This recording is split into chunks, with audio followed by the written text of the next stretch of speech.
In the humid river town of Little Rock, Arkansas, long before the Civil War split the country in two, something happened that still stains the soil beneath the magnolias. The story of Samson, the enslaved man later called the Bone Breaker of Little Rock, began in November of 1857, and what followed would test the line between justice, vengeance, and something far older than either. What you're about to hear isn't folklore. It's a case preserved in county archives, in yellowed letters, and in the whispering records of one of the earliest American asylums.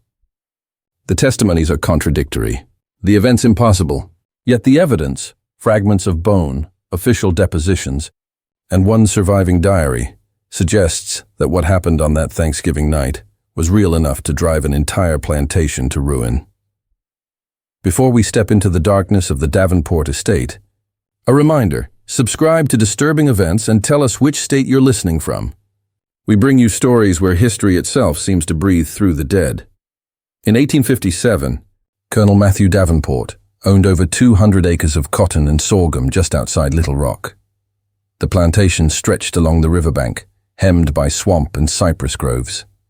To the outside world, Davenport was a gentleman, educated, church-going, a veteran of the Mexican War. But those who lived under his control knew another man, one whose temper burned like whiskey, and whose punishments often ended in the sound of breaking bones. Among his enslaved workers was Samson, a tall, powerful man in his late 20s. Born in bondage on the property, Samson had the kind of quiet strength that unsettled overseers. Davenport used him for the heaviest work, clearing land, hauling timber, and for intimidation. Yet something in Samson's gaze made even Davenport hesitate. "There's thunder behind that man's eyes," one field hand later said. By all accounts, Samson rarely spoke. He worked, ate, slept, and kept to himself. But there were rumors that when he was a boy, after a whipping that nearly killed him, he had stopped crying not from exhaustion, but because he'd seen something behind the overseer's shoulder. Something that looked at him the way a man looks at a mirror. That autumn had been unusually warm. The river ran low and the cotton failed. Tempers frayed. The Thanksgiving of 1857 was meant to lift spirits, a feast in the big house with the colonel's family, local merchants, and visiting planters. In the slave quarters, the day meant extra work and, if they were lucky, leftover scraps once the white folks had eaten. But that morning, according to later testimony, Samson had spoken for the first time in months. He told another man, old Isaac, that before the sun set, "The neck that broke mine will break too."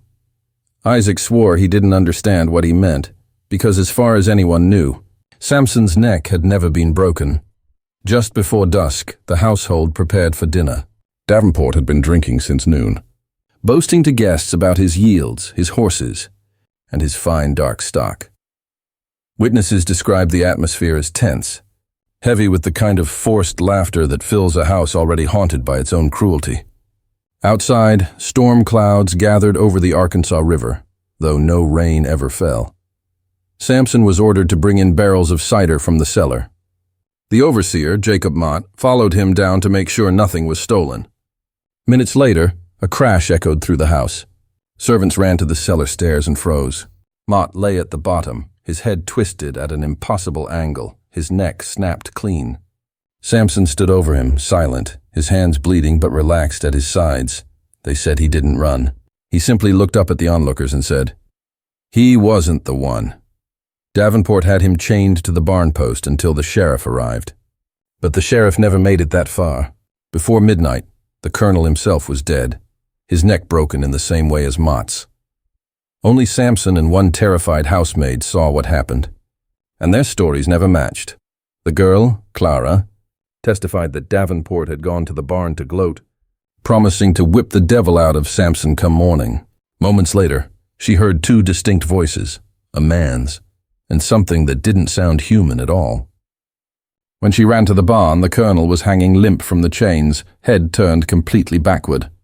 Samson was kneeling, muttering, "Now we're even." Others swore they heard music, slow, rhythmic tapping like bones knocking together. One guest claimed the candles in the house went out at the exact moment Davenport died, leaving only the smell of iron and rain. By sunrise, The story had already spread across the county, the slave who broke his master's neck without touching him. The sheriff found no signs of struggle except for Davenport's shattered vertebrae and Samson's bleeding wrists. They hanged him within 48 hours on a tree near the river, but the witnesses later said the rope had to be replaced 3 times. The first 2 snapped before his body lifted from the ground. Official records end there. But the diaries of Dr. Edwin Price, a physician who examined Samson's body before burial, mentioned something stranger. He wrote that the man's neck appeared to have been broken long before his death, as though healed over years ago, yet shattered anew. Price concluded the notes with a single sentence: "I cannot explain how a man with a broken neck lived to hang for the same crime." Years later, the Davenport estate fell to ruin. The fields grew over with blackthorn and vines. Travelers along the Little Rock Road claimed to hear cracking sounds from the empty barn when storms rolled through, like vertebrae snapping in the dark, and that might have been the end of the story, if not for what began happening. Exactly 1 year later, on the next Thanksgiving night. The next Thanksgiving, November 25, 1858, the Davenport plantation stood mostly deserted. The widow, Eleanor Davenport, had sold off most of the property, keeping only the house and a few acres of what used to be the cotton fields. She'd moved her remaining servants into town, unable to sleep in the home where her husband and overseer had died within hours of each other. But not everyone left. Clara, the housemaid who had witnessed the colonel's final moments, refused to go. She told neighbors she had nowhere else to work. But those who knew her said she stayed because she wanted to see if the cracking would come back. That night, a small group gathered in the old dining room: Eleanor, her brother, Reverend Paul Whitcomb, and 2 neighbors from Little Rock. They intended to hold a quiet supper, a symbolic meal to mark 1 year since the deaths and to lay the ghosts to rest, as the Reverend said.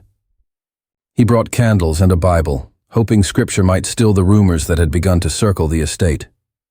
Rumors that, in the past year, livestock had been found with their necks twisted, that wagon wheels cracked in the middle of calm nights, and that workers passing the barn swore they saw a tall figure standing inside, swaying ever so slightly as if from a rope that wasn't there.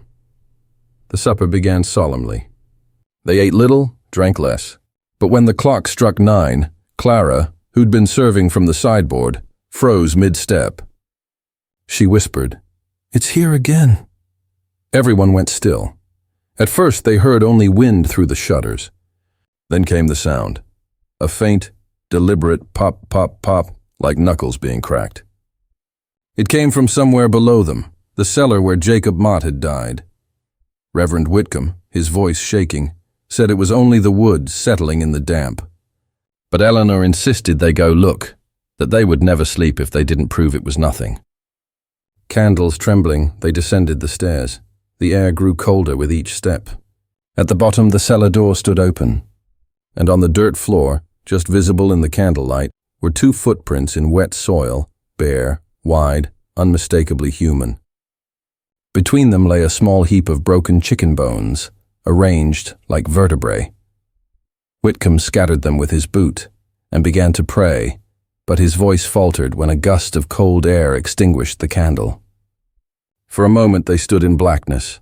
Eleanor later told police she heard someone whisper her husband's name right beside her ear, followed by a single cracking sound so close it felt like it came from inside her own spine. By dawn, Reverend Whitcomb was gone. They found him 2 miles downriver, half submerged in mud, his neck broken.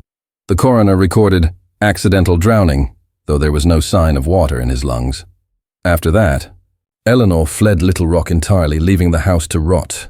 For years it stood empty, its windows boarded, its fields reclaimed by swamp grass. Travelers gave it wide berth, claiming the air around it felt too heavy to breathe. In 1871, when a flood forced the county to expand the levee, workers uncovered a wooden coffin near the old hanging tree. Inside was a body presumed to be Samson's, except the skeleton's neck had been fused solid, all 7 vertebrae grown together as if petrified. The medical examiner who handled the remains, Dr. Price's successor, noted that the bones looked calcined, as though burned from within. The county reburied the remains in an unmarked grave, and the matter was forgotten, at least officially. But the legend of the Bonebreaker lingered. Farmers swore that whenever Thanksgiving fell under a full moon, something stirred near the riverbank. A figure moving between the trees, its head lolling at an impossible angle. In 1899, a traveling journalist from St. Louis named Henry March heard the tale and decided to investigate. He was a skeptic by nature, a writer for the Southern Ledger, known for debunking ghost stories and spiritualist frauds. His diary, found years later among his papers, gives us one of the clearest surviving accounts of what still haunted the old Davenport land. He arrived on November 20th, 1899. The property, by then, was nothing but wild vines and the skeletal remains of the big house. March described the scene in detail. The ground seems to sag underfoot, as though hollow beneath. I camped by the barn, though half its roof has collapsed. A faint stench of sulfur clings to the air, impossible to source. The locals refused to accompany me after dark. One colored man said, "It ain't the dead that walk there, sir. It's the bones remembering." March spent 2 nights without incident. On the 3rd, Thanksgiving Eve, he recorded in his journal that he heard a rhythmic popping like knuckles being cracked, coming from the barn. Believing it to be the boards shifting, he entered to investigate. What he found inside changed the tone of his notes entirely. I saw bones, chicken bones, animal bones, perhaps human, arranged up the wall in a spiral, each joint set into the next like a vertebral column. At the center, a length of iron chain swaying through there is no wind. The noise seems to come from the chain itself, like it remembers the breaking. March fled that night, but returned to town the next morning, pale and shaking. He told locals he had heard someone breathing behind him in the barn, though when he turned, the only thing visible was a shadow shaped like a man with his head hanging to one side. He published nothing.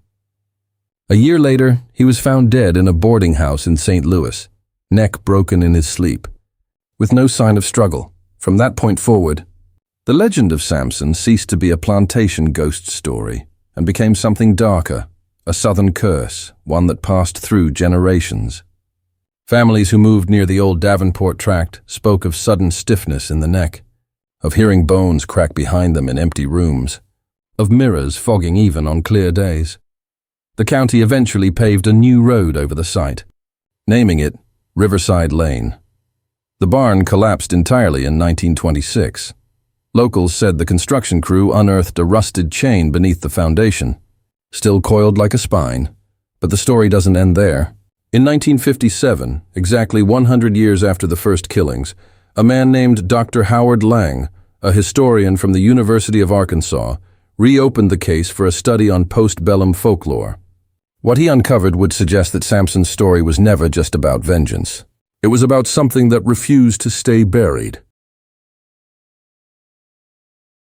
Dr. Howard Lang was not a believer in curses, ghosts, or the supernatural. He was a historian by training, a veteran of the Second World War, and a professor at the University of Arkansas who specialized in Southern cultural folklore.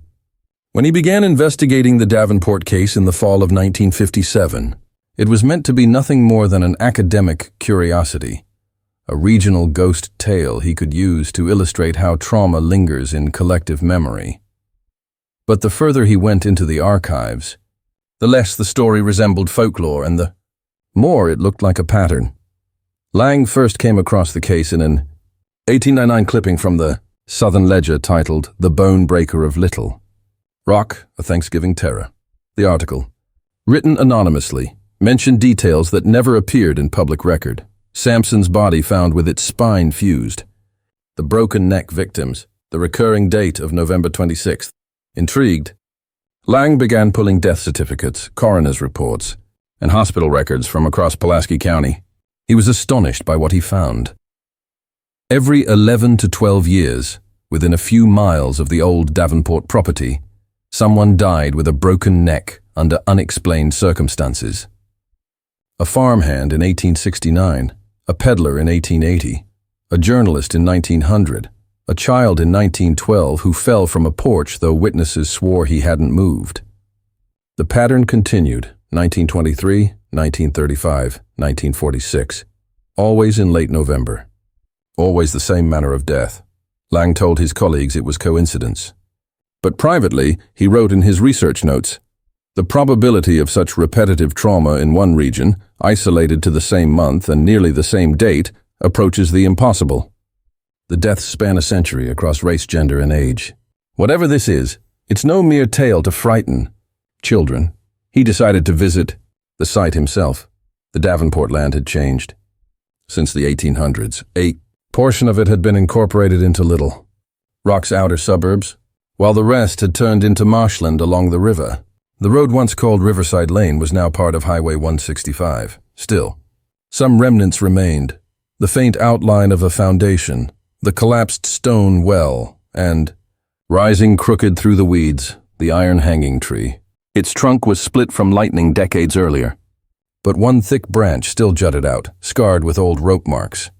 Lang took photographs, drew sketches, and noted how the soil felt soft underfoot, as if hollow beneath, as though a cavity lies just under the grass. He spent 2 nights camped on the site, taking sound recordings on a reel-to-reel device, hoping to capture the ambient noises for his study. The first night passed uneventfully. On the second, just before midnight, the tape picked up something odd, a rhythmic snapping sound, regular as a heartbeat. Lang thought it might be a raccoon or branches shifting in the wind, but when he checked outside, the air was still. No movement. Yet the snapping continued, faint but deliberate, like someone cracking their knuckles again and again in the dark. At 12:37 a.m., the sound stopped. Then the tape hissed and captured a low voice, nearly indistinct, saying what Lang later interpreted as, "Still here." He packed up at dawn and left. For weeks afterward, Lang experienced a dull ache at the base of his skull. At first he thought it was stress. Then one morning he woke to find his head tilted slightly to the right, so subtly that only his wife noticed. He laughed it off, blaming his stiff office chair. But the pain worsened whenever he re-listened to that section of tape. By October 1958, Lang had compiled a 97-page manuscript titled The Bone Breaker Phenomenon, a historical analysis of recurring traumatic deaths in Pulaski County. He sent early drafts to 2 colleagues. One returned it unread, saying he'd felt nauseous while flipping through the first few pages. The other, Dr. Ruth Harlan from Tulane University, wrote back a single line, "You have described a haunting in purely academic terms." Lang was embarrassed. He decided to verify his findings one last time before publishing. That November, exactly 1 year after his first visit, he returned to the site, this time bringing a local photographer named Earl Hutchins and his graduate assistant, Tom Fields. They arrived on Thanksgiving morning, 1958. The weather was unseasonably cold. Frost glazed the tall weeds. They set up camp near the ruins of the barn, intending to stay through the night. Hutchins took several photographs before dusk, including one of Lang standing beneath the old hanging tree. That photograph would become infamous. When it was developed, Lang's shadow appeared to be bent sharply backward at the neck, while his body stood upright. Hutchins swore the image hadn't been tampered with. That night, the 3 men sat around a small fire, taking notes and recording interviews. At 11:12 p.m., the reel-to-reel captured what they all later described as the sound of bones under tension, a crack, then another, closer each time. The air smelled faintly of sulfur and iron. Tom Fields, nervous, suggested they leave. Lang insisted on staying, arguing that if the phenomenon had any basis in physics, seismic stress, magnetic resonance, anything, they could capture it with instruments. At 11:40, the recordings abruptly ended. The next morning, police found the camp abandoned. The fire was still smoldering, but the tent was shredded. Inside, Lang's journal lay open to a half-finished sentence. "It isn't the land that's cursed. It's the memory inside the bones." Hutchins and Fields were discovered the following afternoon wandering near the levee, dazed and shivering. Neither could recall what had happened. Hutchins' hands were swollen and discolored, as if he'd been holding something hot. Fields' head was tilted sharply to one side. X-rays showed 2 cracked vertebrae at the base of his neck. Lang himself was found 3 days later, face down in the river mud near the old Davenport well. His body bore no bruises, no cuts, no broken bones, except one. His neck had been cleanly snapped. The official cause of death, cervical dislocation by unknown means. When the coroner tried to reposition Lang's head for examination, he reported hearing a faint popping noise, as if the joints themselves resisted. Lang's tape recorder was recovered waterlogged but intact. When it was dried and replayed, the final minute contained only one sound, a steady series of snaps, 12 in total, followed by silence and then a voice whispering, "He's awake." The university sealed Lang's research and the tape in storage, marking the materials restricted access, Folklore Archive number 57. But copies leaked, and over the next decade, those who listened to that tape began to suffer the same symptoms Lang had described. Stiffness in the neck, an ache behind the skull, the sensation of invisible fingers pressing against the spine. It was as if Samson's curse had found a new medium, magnetic tape instead of soil. By the 1970s, the archive was quietly removed from the university's public catalogue. But rumors persisted that one copy still existed, passed secretly between collectors of the macabre. And those who heard it never forgot the final line, recorded in a man's whisper that matched no known voice on file. "The neck remembers what the hands forget." For nearly 20 years, the box that contained Dr. Lang's tape remained locked in the university's folklore archive, a plain, dust-caked container marked restricted material 57.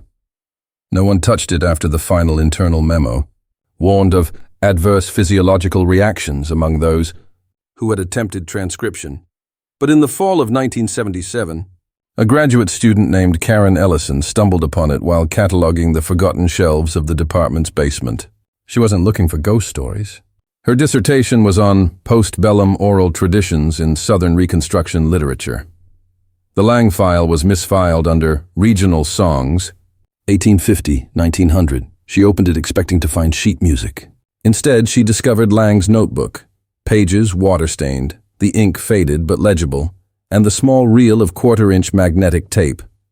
Her first entry in her research journal reads almost casually, "Box labeled Nara 57. Field recording by Dr. Howard Lang.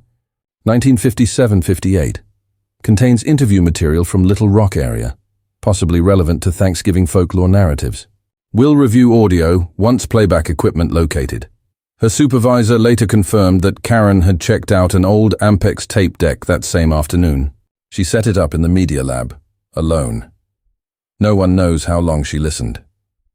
When the building custodian found her the next morning, the tape had run out and was spinning in silence. Karen was sitting upright in the chair, eyes open, head bent sharply to the right, her neck broken. The coroner ruled accidental fall, though there were no signs she'd moved from the chair. The university sealed the lab and suspended access to all remaining folklore materials. The Lang tape vanished again, taken, it was said, by campus security and stored off-site. Yet rumors began to circulate among students that copies of the audio had been made before the lockdown, passed among friends like contraband. One story claimed that if you listened to it in the dark, you'd first hear the soft creak of a rope, then a man's breathing, and finally, 12 distinct cracks, each louder than the last, until your ears rang with the pressure of it. Another version said the tape changed depending on who listened. Some heard a whisper repeating the words, "Still here." Others swore it said, "Now it's yours." By the early 1980s, the tale of the Bonebreaker tape had become campus folklore, a cautionary myth told to freshmen during orientation week. The Davenport plantation was long gone by then, paved over by suburban sprawl. But the pattern hadn't stopped. On November 27, 1981, a construction worker named Calvin Briggs was found dead near the new Riverside Industrial Park, built directly over the old plantation grounds. His head was twisted nearly backward. The medical examiner wrote that the neck injury suggests extreme torsion, yet there were no signs of struggle, no footprints, and no reason for him to have been there after hours. 2 weeks later, Briggs's co-worker told police that Calvin had bragged about finding an old reel of tape while excavating a drainage line. He joked about playing it that Thanksgiving night. No such tape was recovered. The local newspaper ran a short column. Strange death at Riverside site, but it was buried between stories about layoffs and city funding. Only one man paid attention, a retired journalist named Earl Hutchins, the same photographer who'd accompanied Dr. Lang in 1958. Hutchins was in his 70s now, living alone in Pine Bluff. When he read about Briggs' death, he drove to Little Rock the next day and demanded to see the site. The foreman turned him away, but not before Hutchins slipped under the construction fence at dusk. He carried a small camera and an old field recorder. His final notes, later recovered from his home, are written in a trembling hand. I heard it again. Same sound as before, but slower this time. Like the ground itself is remembering. The air smells of iron, wet rope, and fire. There are bones here under the concrete. I can feel them shift when I walk. 2 days later, Hutchins' car was found abandoned on the shoulder of Highway 165. Inside was his camera, the film undeveloped, and a broken microphone cable. There was no sign of him. When police drained a nearby irrigation trench, they found his body face down in the mud. The autopsy noted severe damage to the neck, 3 cervical vertebrae shattered, as though he had fallen from a great height. But there was nothing above the trench but open sky. In the years that followed, the area earned a new name among locals, the Crooked Mile. No one could explain why dogs refused to walk that stretch of road, or why car radios crackled and cut out there around Thanksgiving week. Truckers reported hearing rhythmic tapping on their windshields. 12 beats, always 12 when they passed near midnight. Then in 2007, a local documentary filmmaker named Rachel Miles decided to investigate the legend for her graduate thesis at the University of Central Arkansas. She interviewed longtime residents, searched old property deeds, and eventually uncovered a copy of Lang's original thesis, The Bone Breaker Phenomenon, stored in microfilm. The final page contained the now infamous line, "The neck remembers what the hands forget." Rachel became obsessed. She tracked down Lang's descendants, who reluctantly admitted they still possessed some of his personal effects. Among them was an old tape reel labeled Field Recordings, Davenport site. They agreed to let her digitize it. Rachel rented a sound studio in downtown Little Rock and brought in 2 technicians.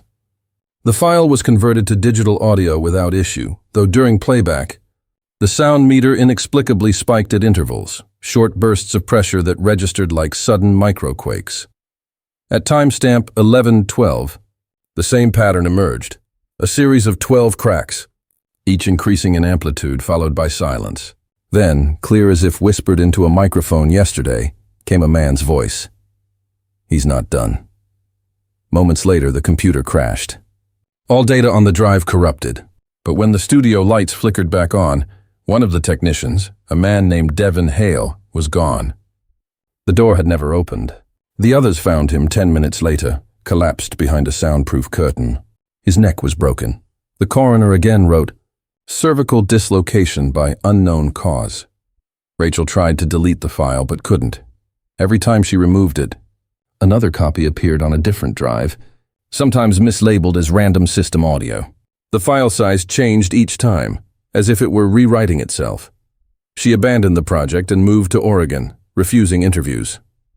But the unfinished documentary, titled Echoes of the Bone Breaker, leaked online in 2010.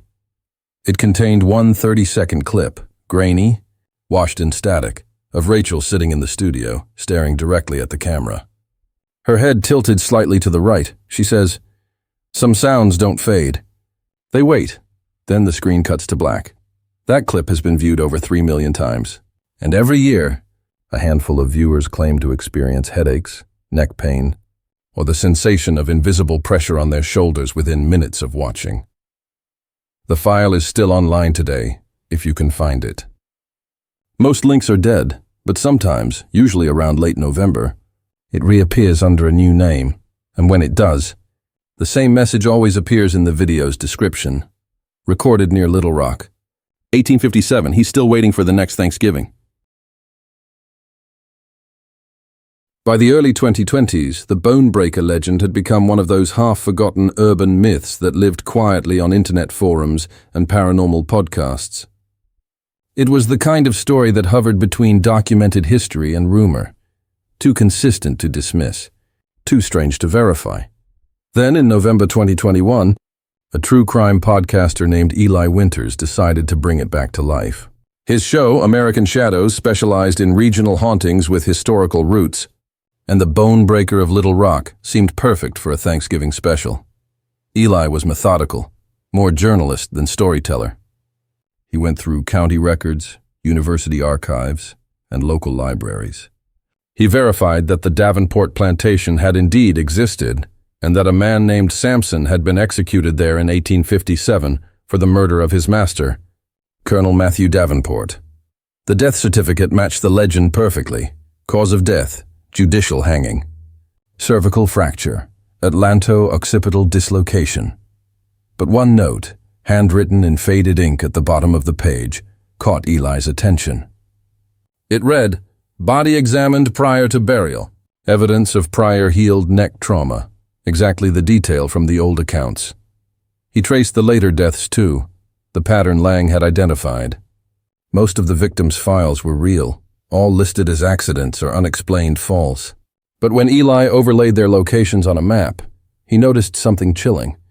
Each site formed a near-perfect spiral, tightening inward toward the coordinates of the original Davenport barn. When he told his producer Maya Torres, she laughed nervously. "You're saying the curse has geometry?" "Not geometry," Eli said. "Memory. Like a muscle flexing over time." They decided to visit the site themselves. The Riverside Industrial Park still stood there, mostly warehouses and storage units. The area was quiet after dark, the air thick with the smell of oil and river silt. They parked near the chain-link fence and began recording. The first few minutes of audio were typical. Wind, distant traffic, their own footsteps crunching gravel. Then, at 11:09 p.m., the microphone picked up a low, irregular tapping. Eli thought it was a branch hitting metal until he noticed it came in sets of 12. When the 12th sound echoed, the equipment glitched, meters spiking, recorders freezing. The air around them grew suddenly still, almost heavy. Maya whispered, "Do you hear that?"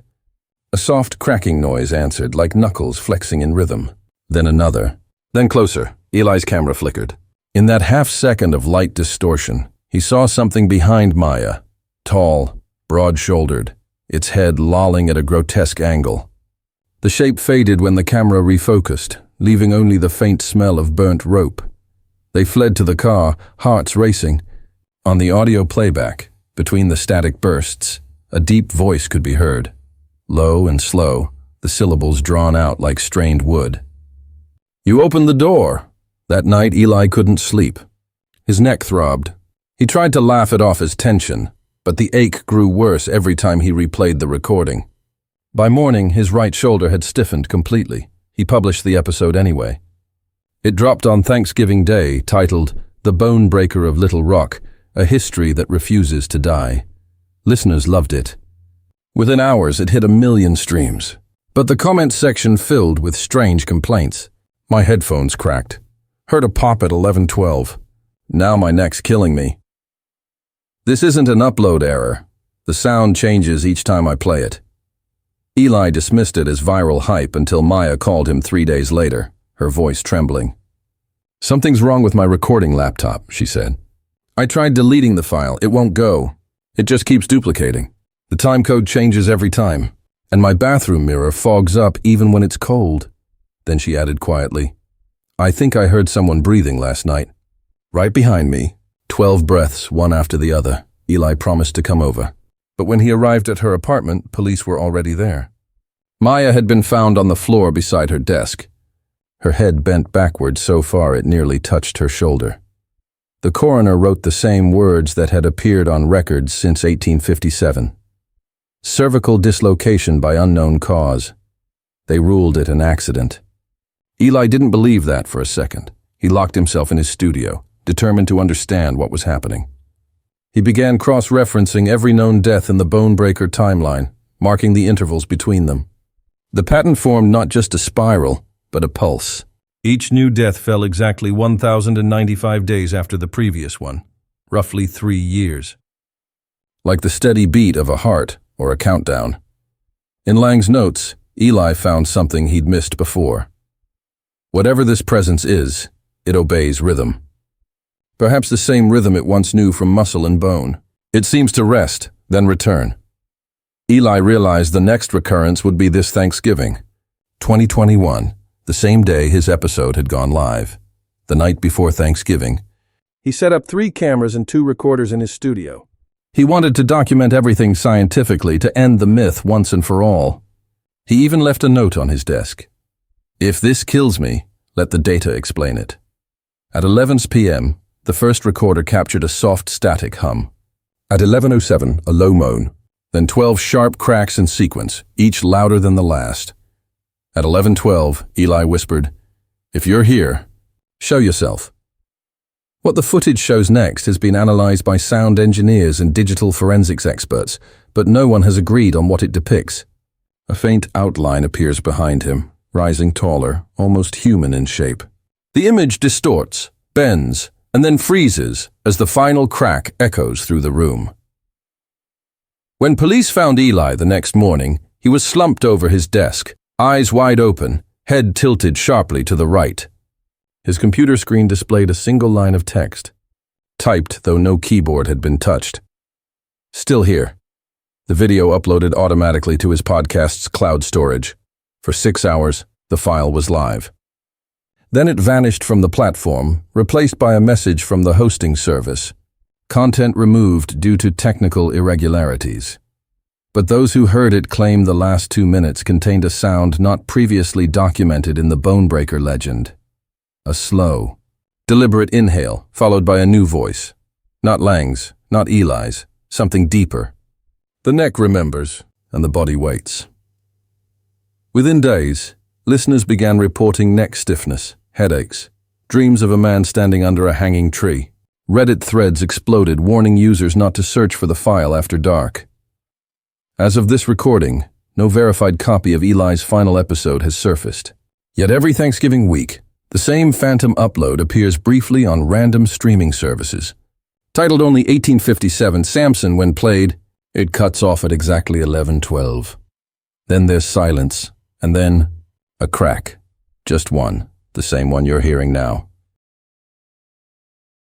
If you're still listening, it means the story has already begun working its way into you. Don't look over your shoulder yet. Just listen. Every version of this case ends the same way. Someone trying to tell it, someone thinking that by putting it into words they can stop it from spreading. But that's the mistake. It doesn't die when it's spoken. It travels. The first upload of Eli's final episode lasted less than 6 hours before disappearing. The file's metadata suggested it had been renamed dozens of times, copied across servers on opposite sides of the country. The strange part was that each copy was slightly different in length, sometimes by a few seconds, sometimes by minutes, as though the recording were still unfolding, still recording on its own. When technicians at the podcast network attempted to trace the source, they found that the earliest packet of data originated not from Eli's home IP, but from a router located near Highway 165, roughly half a mile from where the old Davenport barn once stood. By the time law enforcement arrived, the device had melted, its plastic casing warped by intense heat. The ground around it was scorched in a perfect circle, 12 feet across. That was in 2021. In the years since, small things have continued to happen around Little Rock. Office workers on the outskirts of the industrial park complain of lights flickering each November.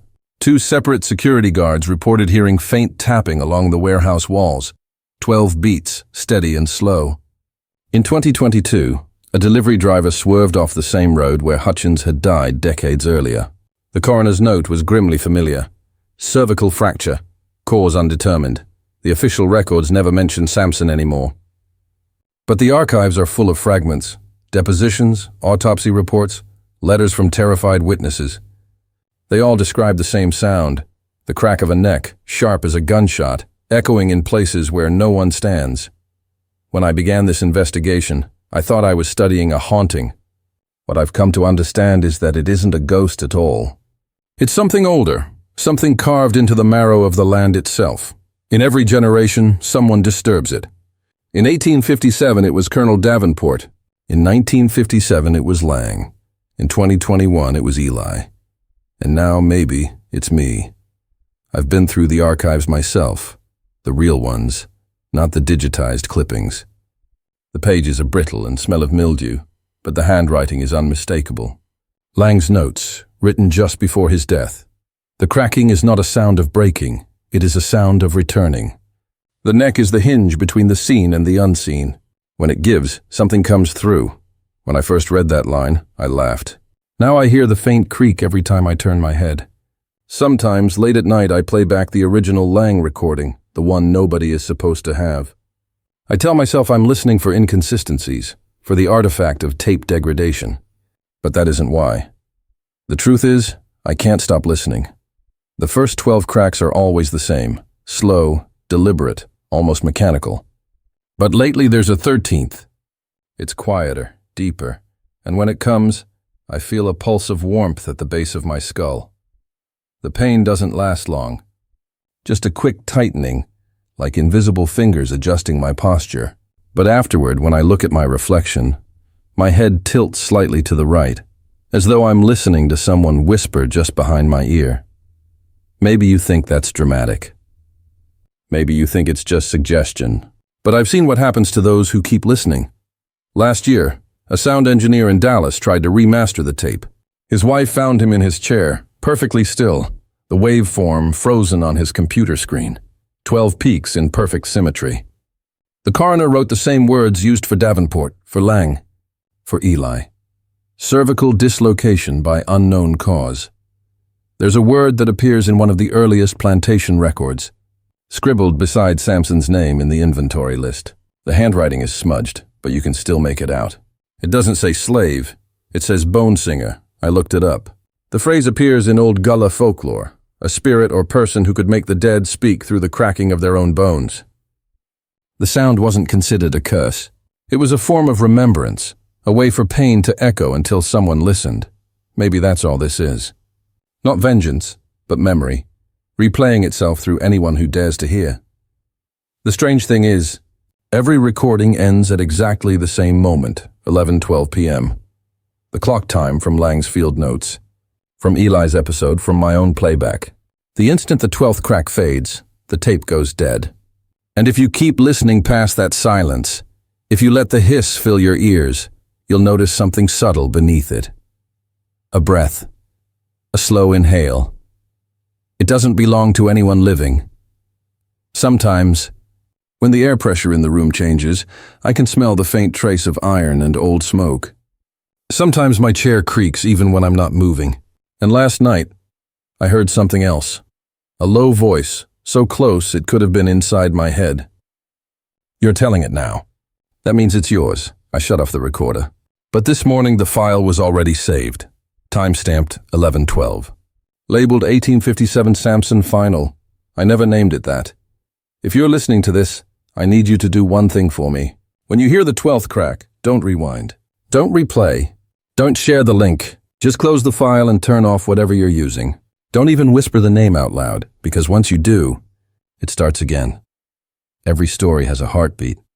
And this one's still beating, buried under Little Rock, in the earth that remembers every neck it's ever broken. And if you listen carefully tonight, sometime around 11:12 you might hear it too. A faint, steady rhythm beneath the sound of your own breathing. One crack, then silence, then another, until you can't tell whether the sound is coming from the ground or from the bones inside your own neck. So if you feel the pressure building, if you feel that pull at the base of your skull, don't turn your head, just sit very still. Because some stories aren't meant to end. They only wait for someone new to remember them, and tonight, that someone is you.